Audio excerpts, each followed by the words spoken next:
Stacey and J Sbu. This Monday, we're going to talk about a reality for most people in KZN. School kids are not behaving well these days, eh?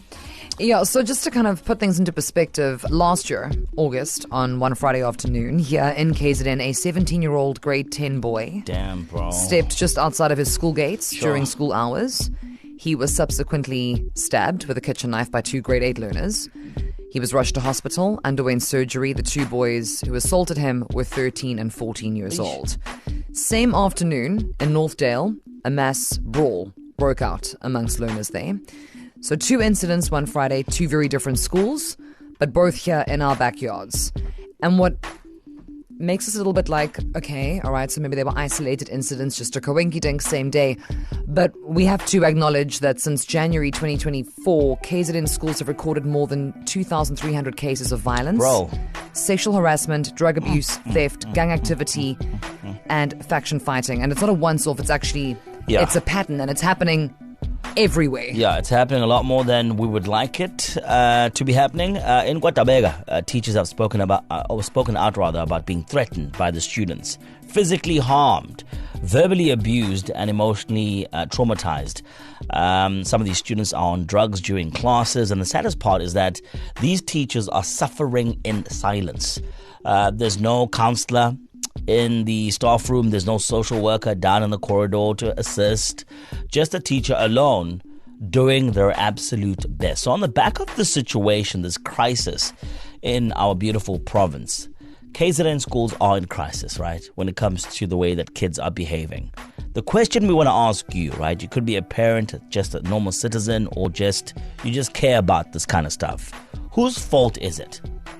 And how do we fix it? If you have any thought, any opinion about it, please chime in. So on the line, all the way from the Crest, we have Carrie to go first. Carrie, welcome to the show. How are you doing? Great. Thanks, and yourself? Lekker. Thank you for being so keen to participate in today's conversation around the school crisis. What are your thoughts? What is the solution? Where are the problems? And hoi. Okay, so I have 2 boys, like aged 11, almost 11 and 12, and I'm dealing with this right now. I think, look, myself as a parent, I have a responsibility to ensure that my children know right from wrong and to put their best foot forward, right? That's any parent's job. However, we have so much to contend with today to which we never had when we were younger, social media. And everything on social media, from YouTube right through to movies, series, whatever it is, it's got so much violence on. So I think a lot of these kids are exposed to things that maybe the parents don't even realize this is going on in the background, and I think it has a way of affecting them. Her line is really bad. But we get the gist of what you're saying, right? As much as parents can put in all the hard work to raise their children right, social media is also just dominating and influencing them in a very negative way. That's it. So, I mean, Kiri, just before we say, because I think it's something that we could probably track over time, right? Because these stats are obviously quite recent. This is 2024 into 2026. So would you say that there is, because of this overwhelming social media presence, from the YouTubes to the movies to the series, do you think that there has been almost like a mass desensitizing situation when it comes to violence? Because I remember when we were younger, it was things like, ooh, Power Rangers. Oh, look, they're all like beating each other up. It's going to make the kids want to beat each other up in school. And they're like, go, Power Rangers. Like, do you think it's not that, but it's far worse? Is it because it's more realistic? Is it because it's non-stop 24/7? These kids are just, absorbing it almost like via osmosis at this point. I definitely think it's a problem, and I think it is everywhere. Even if you think about it, if they're not watching TV, they're playing PlayStation. They're playing games where they're killing each other. So it surely is imprinting in their subconscious. So it's not a good thing. And I think then you get the social influence, or they want to be cool at school and they want to be in with the cool kids, and then they'll end up doing stupid things. So you can only teach them so far. They need to take their own initiative from then on and know what's a good decision and what's not. Yeah. Hey, listen, thank you so much, Kerry from the Crest, for sharing your opinion, your side on what we're talking about right now, the KZN schools crisis. And the violence and the discipline that's not happening in the schools is really, really scary. And you know what? It affects the kids the most if you really think about it, because their future becomes compromised. And we're asking you who the fault is. right? And how do we fix it? So on the line from Cape Town, we welcome Brendan. Brendan, welcome to the show. How are you today? How's it, mate? Hi, buddies. How are you guys doing? Good. No, we're all right. Now, Mr. B, where do you land on this? Who is to blame? What can we do? What's next? If you really want to consider this, if you look at old school, I mean, most of us come from then days. We never had a cell phone in school, right? Yeah. And I can look where we are today. But furthermore to that, I mean, if you look at myself, I come from the Western Cape. I grew up in Mitchell's Plain and Elsies River, and I grew up in the notorious, the most dangerous part of South Africa. And stabbing was like for us normal, but my parents kicked me from behind and they whooped me and told me that's not the way that I've actually grown you up. Yeah. And the same applied to my son today. He finished school, and I never gave him a son his whole entire schooling career until now that he finished school, and now that he has a phone, he's responsible. But also, would you blame most his parents? If you see your child doing the wrong, don't sugarcoat it. Deal with it. Correct him right then and there, and you will see you will have a change. But if we as parents allow things to happen and say, but it's the first time, it's okay, don't do it the next time. At the end of the day, if that belt can talk, let it talk. Yeah. Yazi, there's something that you mentioned there. When your parent sees you do something wrong or you say something wrong, that they reprimand you immediately. That's great within the household. But we grew up understanding that a child is raised by a community. And what we are also seeing these days, when you see a child wearing a uniform during school hours, now, back in the day, that child will be whipped by the community to say, go back to school. 100%. These days, you're not seeing any of that. It's almost like it's normal to see a child during school hours just out and about causing mischief and not going to school. What do you say on that? No, you see, again, if you look at the Zulu culture here in Durban, the Zulu culture, they're very firm on that. Absolutely firm on that. Yeah. They don't stand for nonsense, especially when it comes to kids in the community as well. They correct it. But outside the Zulu community, they allow it. I mean, parents are smoking with kids. Parents are sitting and drinking with kids. So it's a norm for, again, it's parents that are to blame for where kids are today. So if you look at the future generation, blame the parents of today. Yeah, Brendan, thank you so much, and also for that insight, because I'm from the 0212. So when Brendan says he grew up and it was rough, but an auntie, someone's mother is going to see you doing something, and she's going to take you to your mother when she is done with you.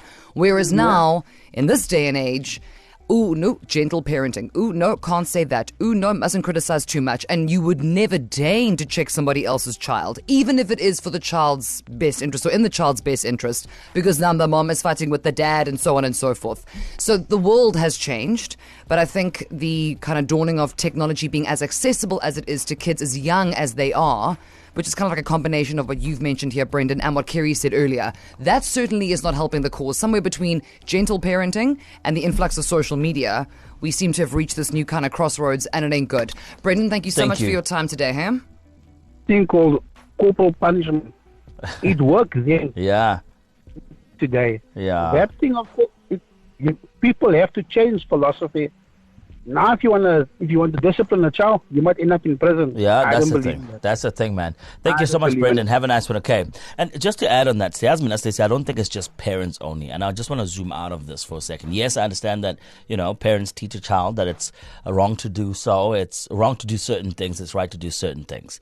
If you look at the school system as well, man, these teachers are not supported at all. No. They have to be the educator. They have to be the counselor. They have to be the security guard at some point. They also have to play the role of social worker, and they don't have the support that they need.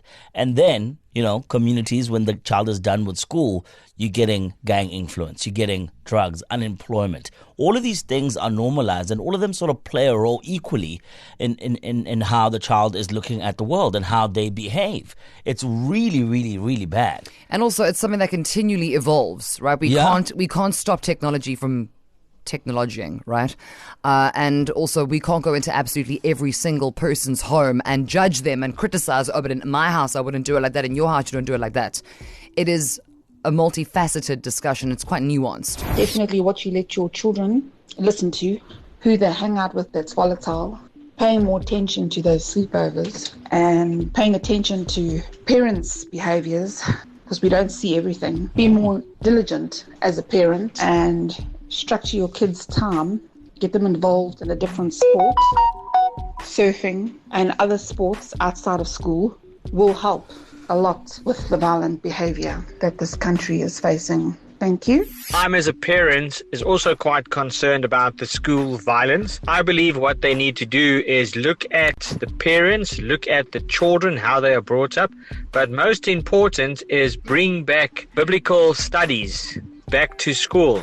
And what's also very important is they need to also maybe say at the schools have where they have, say, blockers in the school that no one can go onto social media. Yes, the children will probably have their phones, but what they should do is... But they can't go on... Yeah, they can't go on the internet, because what I've also noticed is people like to... you see it in movies, and you also read about it where a fight starts out and everyone... Yeah, everyone's making a video, and that's why the thing started. Listen, I'm not laughing at what the guy's saying. He's mentioning some pretty solid points, but for me, it's the togetherness. As he's mentioning these points, his wife in the background is like, babes, don't forget about this one, and this, and this, and this, and this, and this, Yeah. which is solid. I mean, as parents, we need to sort of work together in raising these kids together, because that plays a huge role altogether. So thank you so much to each and every one of you who shared your thoughts and your opinions. Of course, everyone's going to come at this from a different perspective, a personal perspective, that is. But right now we need to turn to an educational psychologist. His name is Sandile Radebe, and he's going to give us a more professional view on the crisis in KZN when it comes to our schools. As a person who has been working with young children, teenagers and adults as well, is that what lays a foundation for a person to be violent in general is how they were brought up. If your parents were toxic in a manner of which they were violent physically, mentally, and all of that, it makes you absorb those qualities in your life. I'll make an example of an adult, a female, not to be a bias or something, but the main reason why people stay in toxic relationships, it's because it reminds them of their childhood upbringing unconsciously. Like, for an example, if you grew up with parents or you were raised by caregivers that used to call you names, insult you, that lays a foundation as a child that this is what the true meaning of love is.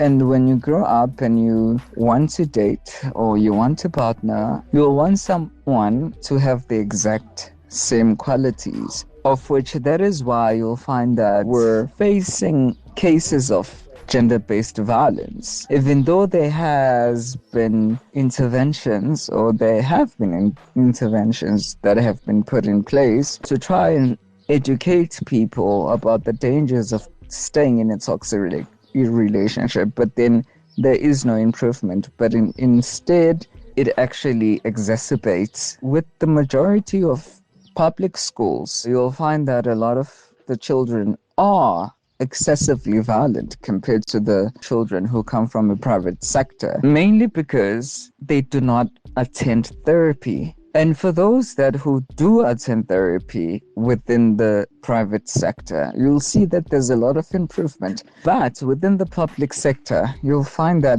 there's a lot of aggression. There's a lot of anger within the children that they have inherited from their parents. And the worst thing is that the parents, they themselves, they believe that the main way of disciplining a child, it's through being aggression. So I believe that the remedy of this would be for the parents to go for therapy, go and see a psychologist, and be able to introspect. Because a lot of the problems that we're facing right now, it's because people were failing to introspect themselves. Insightful stuff. It's very true, guys. Yeah. I'm telling you, nothing like a good old-fashioned get the family together, go down to see a doctor and just have it out. Literally like a mediator. You can't necessarily do it from inside your own family. Sometimes you do actually require another person. Also interesting insights there from educational psychologist Sandile Radebe on the private sector versus the public sector. And I would imagine the support that goes along with that. If your child's in a public school and there's an incident that arises, you may have a registered counsellor who is there communicating with the parents, organizing them to see like a shrink or whatever the story might be to get the family involved. Not sure that that level of care can be exercised within the public sector. Just by virtue of numbers and budget, right? It always comes down to money. Yeah, so you've shared your thoughts, we've shared our thoughts. Mr. Radebe has also shared some insight. Great conversation, but we're really hoping to see some action taking place because our kids' futures and perhaps the community is at stake. Stacey and J Sbu, East Coast Radio.